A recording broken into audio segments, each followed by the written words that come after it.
Hey everyone, welcome back to the channel. Thanks for tuning in for another episode. I want to say thank you so much to all of you out there that have supported Core Tackle by purchasing some of our hover rigs. The support has been overwhelming to the point where it's got me stressed beyond all belief because I'm not sure how I'm going to be able to fill all these orders before I leave next week for a tournament.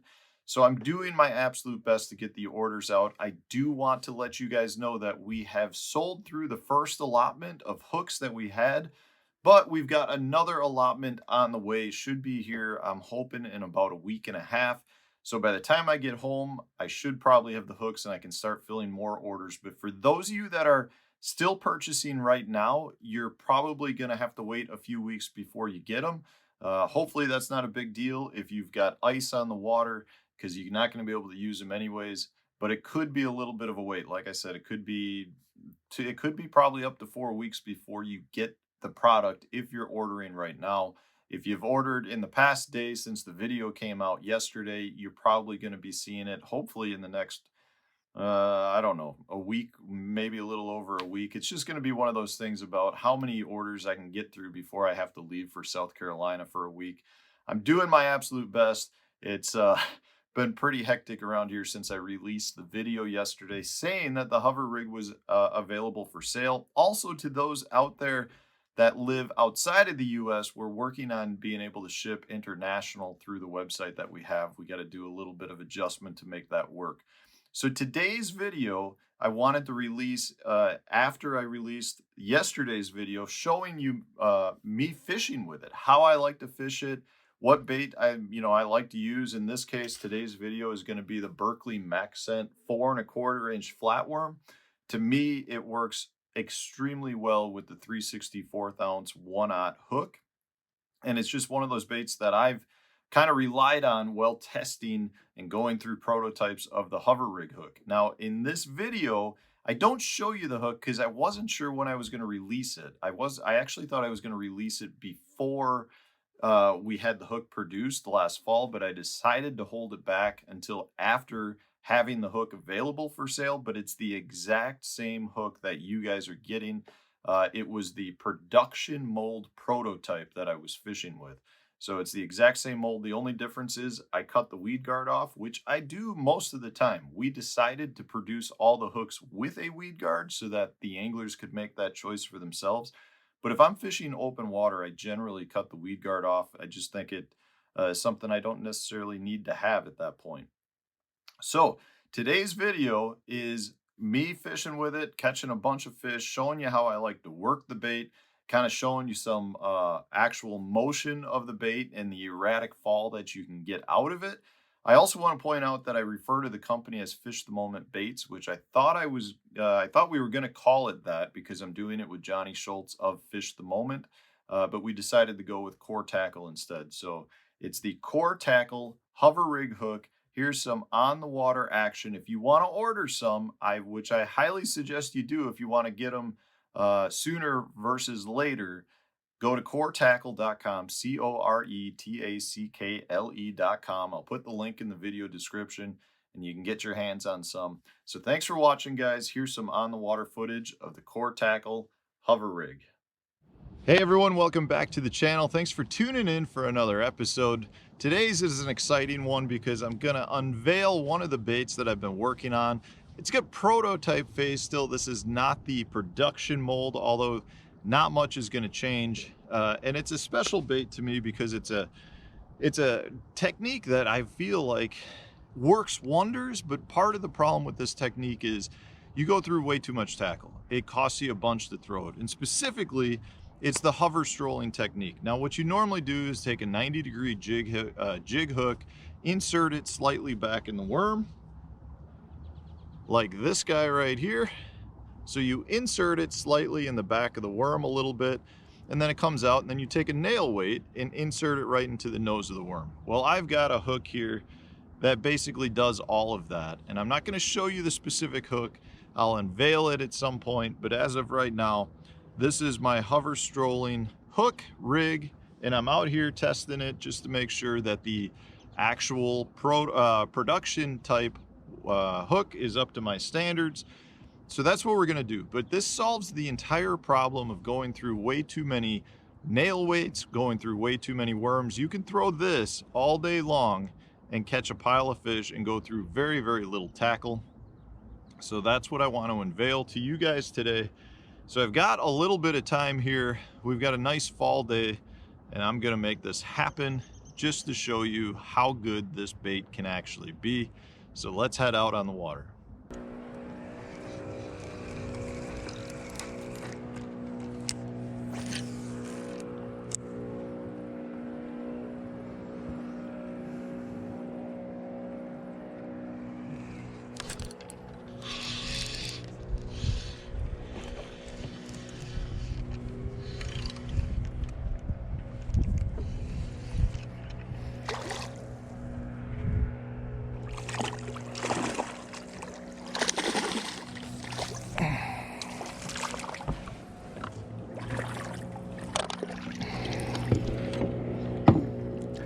You got that one.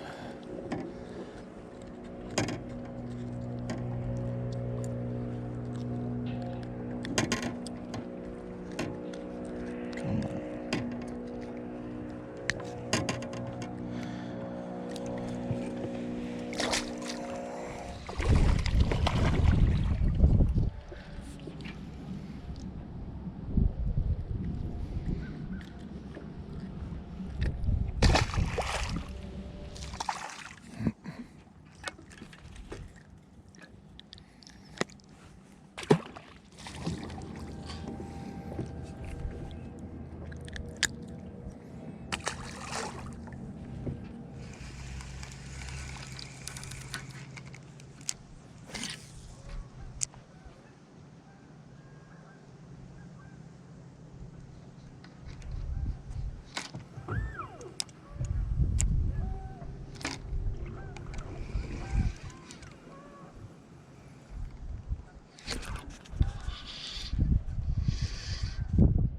God, look at them coming out. There's 4 or 5.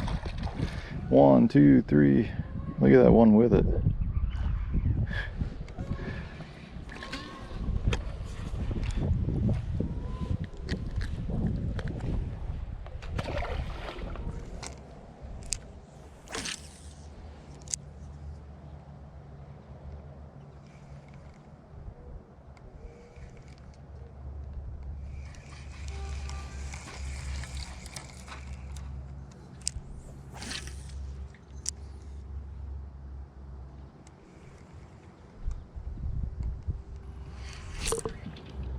No.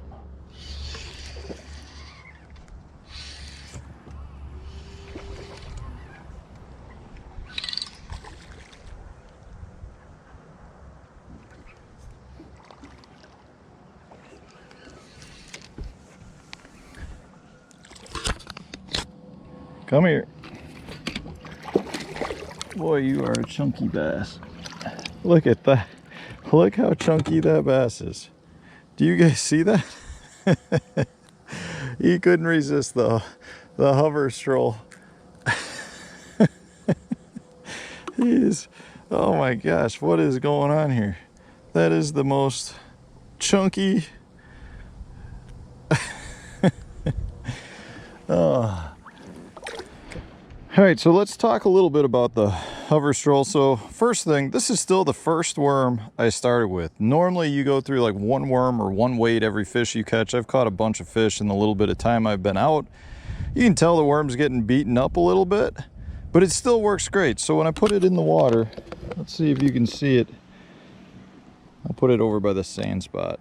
You can see that thing is just hovering and slowly spinning, going wherever it wants. You pop it up, it looks like a tube. The tail kicks. I mean, that thing, it just doesn't fall the same way every time. It's falling, it's probably 4 foot of water and it's falling 2 feet to each side, just doing its own thing. It is a absolutely killer finesse tactic, and this hook that I've designed is perfect for it. You know, whether you're throwing out on a flat, fishing deep, if you're using, say, an active target and that's something that you like to do, or if you want to skip docks, it is absolutely perfect for skipping docks, as you guys have seen. I've been catching fish all over the place. If you see him cruising on the flat, you can throw to him. You know, it's just an absolute killer finesse tactic. And you know, the thing here is it's just such a slow natural fall that the fish have a really hard time turning away this when it's in front of them. You know, and I don't care if it's smallmouth or largemouth, they both love it, and this hook is perfect for it. You know, that's the biggest issue with hover strolling, is there's not a good hook made for it. And at this point, I have come up with it. The Fish the Moment baits, guys, you gotta check them out. We'll put the link in the video description for you. And just give them a try. I'm telling you, it's a big fish, it's a lots of fish bait, and saves you a ton of money. I've gone through one 4 1/4 inch flatworm, not losing any tungsten nail weights. And I mean, I'm beating this thing up, but it just holds up and it skips it right under the dock, just like that. I mean, it skips like you're skipping a wacky rig Cinco. That's how perfect it is. So I've got two primary ways I like to fish this from a retrieve stand. The first one is to let it fall on complete slack line like I am right now. This just lets the bait do its thing. It's gonna glide, it's gonna just go in circles, it's gonna do its own thing. And that's something that I think is a huge factor to how successful this is. So that's one way I like to do it. And it falls at a very slow rate. So maybe a couple of feet per second, or a couple of seconds per foot. So I like to let it fall. I like to let it go to the bottom and then just, you know, let it sit there for a second, and then I'll pop it up a couple of times and give it a little bit of action. Because again, the thing with that jig hook being set back slightly from the nose of the bait, when you pop it, it gets a very erratic dart in motion, and that's something that you want to generate those strikes. So that's one way I like to do it. The other way is more of a tight lining retrieve. So if you're going to tight line it, you know, you're going to throw it out. And I'm not keeping it tight because you want the bait to still glide, but I keep my rod tip up and I try to keep a bow in my line. If you can see that, it's kind of a controlled fall. And if you keep a little bit of tension on this, what it'll do is it'll just more glide. It'll glide long distances versus doing some of those spiral motions, and you just keep a little bit of tension on it and it's just gonna go. So I'm not feeling my bait, I've just got a bow in my line. So I know that it's slowly gliding to the bottom. In either case, with both of these styles, you wanna watch your line very closely because it is such a light technique. You wanna watch the line because you'll see a lot of your bites, you'll see your line bounce. The other thing that you wanna do is you'll see when the bait hits the bottom, your line will go slack, and therefore you know at that point you're at the bottom, because it's a really difficult bait to tell where exactly you are. But in either case, that's one of the things that just generates so many strikes about it. If you can get the feel of it down, and really there's not much more to do other than just let it fall. In either case, you either have a little bit of a controlled line or on complete slack, and watch the line. It takes a little bit of getting used to because it is a very, very light bait, but it works so well with any small worms. You can put a bigger worm on it too. It just glides more versus sinks. But in either case, it's something that gives the fish an entirely different look.